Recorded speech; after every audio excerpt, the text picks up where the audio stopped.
Hello and welcome friends, welcome to Jack study circle.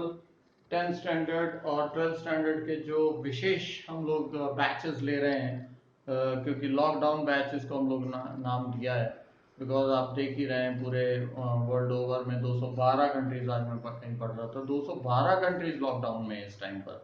एक छोटे से वायरस ने सबको घर बिठा दिया है, लेकिन यही टाइम है हमें कुछ अलग करने का। तो लेट्स अनलॉक अवर टैलेंट। तो इसलिए हम लोग 12th के लिए एक छोटे छोटे टॉपिक्स पर वीडियोस लेकर आए हैं आपके साथ।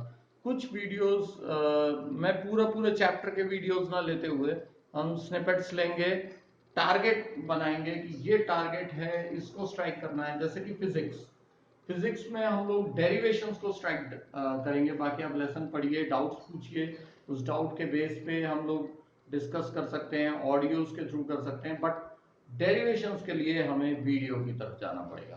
तो जैक स्टडी सर्कल में आज हम लोग फर्स्ट चैप्टर का एक बहुत इंपॉर्टेंट डेरिवेशन है जो डाइपोल से रिलेटेड है, वो आज हम लोग करेंगे। पेज नंबर 27 है एनसीईआरटी की बुक में, the field of electric dipole. सबसे पहले हम लोग डाइपोल समझ लें। डाइपोल चीज क्या होती है? जिसके दो पोल होते हैं उसको डाइपोल बोलते हैं, जिसका एक पोल होता है उसको मोनोपोल बोलते हैं। ट्राइपोल जैसी भी चीज होती है, इसको हम लोग ट्राइपोल वाली कैटेगरी में डालते हैं।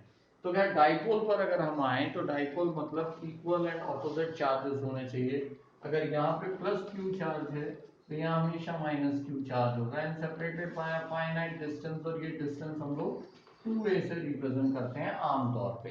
तो ये एक बेसिक चीज है जो हमें पता होना चाहिए इलेक्ट्रिक डाइपोल के बारे में। अब जो हम पढ़ने जा रहे हैं कि फील्ड कितना है इसका, मतलब अगर एक डाइपोल पड़ा हुआ है तो उसकी फील्ड दो तरीके से हमें निकालनी पड़ती है। एक तो इस एक्सेस पे निकाल रहे हैं, ठीक है, अलोंग द एक्सेस। अगर यहाँ पर एक पॉइंट है तो हमें पता होना चाहिए कि ये दोनों चार्जेस का असर इस पॉइंट पर कितना होगा। दूसरा जिसको हम इक्वेटोरियल एक्सिस पे बोल सकते हैं, यहाँ पर या यहाँ पर मान लीजिए इस चार्ज का कितना असर है और इस चार्ज का कितना असर है। तो दोनों का वेक्टर सम लेकर हम लोग फाइनल प्रोडक्ट निकालते हैं। तो ये सब चीजें हैं बेसिक डाइपोल के बारे में। तो हम लोग स्टार्ट करते हैं। छोटा सा डेरिवेशन, छोटा सा वीडियो है, मुश्किल से I don't think it will be more than 6 or 7 minutes। तो field of electric dipole for the point on the axis, axis पर अगर पॉइंट है तो सबसे पहले उसका डायग्राम हमें चाहिए। तो डायग्राम के लिए मान लीजिए मैं एकदम छोटा सा बेबी डायग्राम बनाता हूँ। एक यहाँ पर है और इस एक्सिस के ऊपर यहाँ पर कहीं पॉइंट है, ठीक है। इस पॉइंट को हम लोग एज सच पॉइंट्स ले लेते हैं। पी क्यू हमारा डाइपोल है, पी पॉइंट पर हमें फाइंड करना है, ठीक है।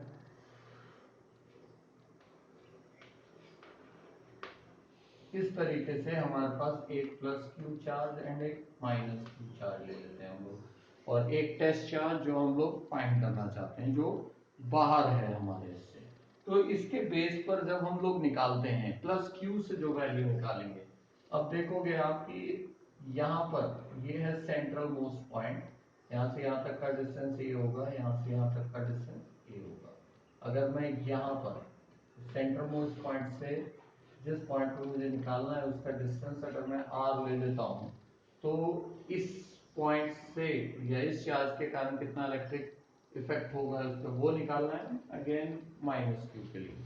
तो अगर मैं पहले प्लस क्यू के लिए ले लूँ तो जैसा मेरे पास पहले से ही फॉर्मूला है, E इज इक्वल टू 1/4πε0, ठीक है, Q upon R। Now but Q upon R square, now what is R square? ये डिस्टेंस, ठीक है। तो r प्लस ए का होल स्क्वायर।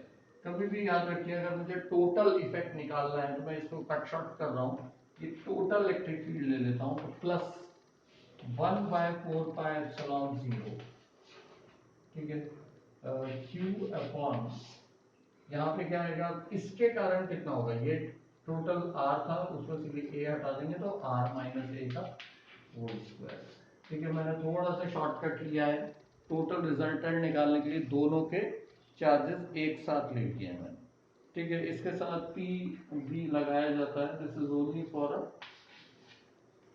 वेक्टर, मतलब डायरेक्शन के लिए। अब इसके आगे का ही गेम आपके लिए मेन है कि अगर मैं इसमें से कॉमन ले लूँ, अब मैं क्या क्या कॉमन ले सकता हूँ, मैं क्यू कॉमन ले सकता हूँ अपॉन 4πε0, और ये पी तो है ही, इसके बाद बचेगा क्या देखो, 1/r+a का होल स्क्वायर, ठीक है, प्लस 1/r-a का होल स्क्वायर। अब इसमें एक ट्विस्ट ये है कि यहाँ पर हमेशा माइनस साइन आएगा, क्यों? क्योंकि ये नेगेटिव चार्ज था, यहाँ पे नेगेटिव चार्ज होने के लिए प्लस जो है माइनस हो जाएगा, ठीक है। अब इसको क्रॉस करेंगे आप तभी सॉल्व कर सकते हैं। इसको हम क्रॉस करते हैं, इसको एज इट इज छोड़ देते हैं। इसको क्रॉस करेंगे तो ये कितना हो जाएगा, r² + a² - 2ar माइनस ये जब इधर जाएगा तो r² - a², क्यों माइनस? क्योंकि साइन अंदर जा रहा है, और -2ar, और नीचे क्या चीज बचेगी मेरे पास, r+a का whole square into r - a का होल स्क्वायर। अब ऊपर वाला ध्यान से देखोगे, ये दोनों चीजें इससे कैंसिल हो रही हैं, माइनस माइनस प्लस हो जाता है, तो आपके पास फाइनल टेस्ट जो आंसर आता है वो ये आएगा, q/4πε0, ठीक है, और ये जो बचा हुआ है इंटू -4ar अपॉन ये टर्म r+a। अच्छा, इसको हम क्या लिख सकते हैं, a + b - b का फॉर्मूला लगा के होल स्क्वायर कर सकते हैं, तो मैं इसको सिंपल लिख दूंगा कि r² - a² का होल स्क्वायर। इस तरीके से एक स्टेप तक मैं पहुंच जाऊंगा। और ये अगर बहुत बड़ी वैल्यूज हैं, मतलब अगर r की वैल्यू बहुत बड़ी है, क्योंकि डाइपोल छोटा होता है, तो r की वैल्यू बहुत बड़ी है, तो ये r² ही रह जाएगा, ये a² नेग्लिजिबल मान लेंगे। r² का स्क्वायर r⁴, उससे एक r कैंसिल हो जाएगा, तो r³ बचेगा। ये और एक हम कैंसिल कर सकते हैं। उसके अलावा इसमें और कोई खास चेंजेस आने का चांस नहीं है। तो इस तरीके से ये डेरिवेशन होता है व्हेन द पॉइंट या test charge is along the axis of a dipole. दूसरी चीज क्या है कि अगर मैं इस चीज को हटा दूं 2 मिनट के लिए और ये लूं कि अगर इक्वेटोरियल एक्सिस पर है, now what is the meaning of equatorial axis, तो उसके लिए एक छोटा सा आपको फिगर भी बनाना है कि अगर मैं इसको यहाँ पर ले लूं, ठीक है ना, ऐसे कोई एक्सिस है, ये r अब यहाँ पर नहीं रहेगा, ये चार्ज यहाँ पर नहीं रहेगा, ठीक है। इसका मैं आपको हिंट दे रहा हूँ, ये पॉइंट पर मान लीजिए है आपका, इसका एक असर आएगा। अच्छा, ये डिस्टेंस कितना होगा, ये सोचने वाला एक पॉइंट है हमारे लिए कि अगर ये डिस्टेंस हमें पता हो किसी तरीके से तो वो कितना हो, और इसका जो असर है ये एक तो इस साइड पे जाएगा, इसका असर इस साइड पे जाएगा, तो पॉजिटिव नेगेटिव, तो आपका जो रिजल्टेंट है वो यहाँ जाएगा। तो ये parallelogram law of vector addition का भी हम लोग इस्तेमाल कर पाएंगे। अब हम लोग आते हैं इस चीज पर कि ये एक्चुअल डिस्टेंस कितना होगा। अब ये r है मान लो, तो ये डिस्टेंस कितना होगा, तो पाइथागोरस थ्योरम लगाते हुए हम इसके लिए डिस्टेंस कितना यूज करेंगे वो देख लीजिए, 1/4πε0, ये सब कुछ वैसा ही है, q/r+a का होल स्क्वायर। ये याद रखना है, r² + a² कितना हो जाता है, r+a का होल स्क्वायर। सिमिलरली अगर मैं यहाँ पर देखूं, अच्छा दूसरे केस में भी सेम टू सेम आएगा, ये एक चीज आपको ध्यान में रखनी है, होल स्क्वायर ना लेते हुए r² + a² आएगा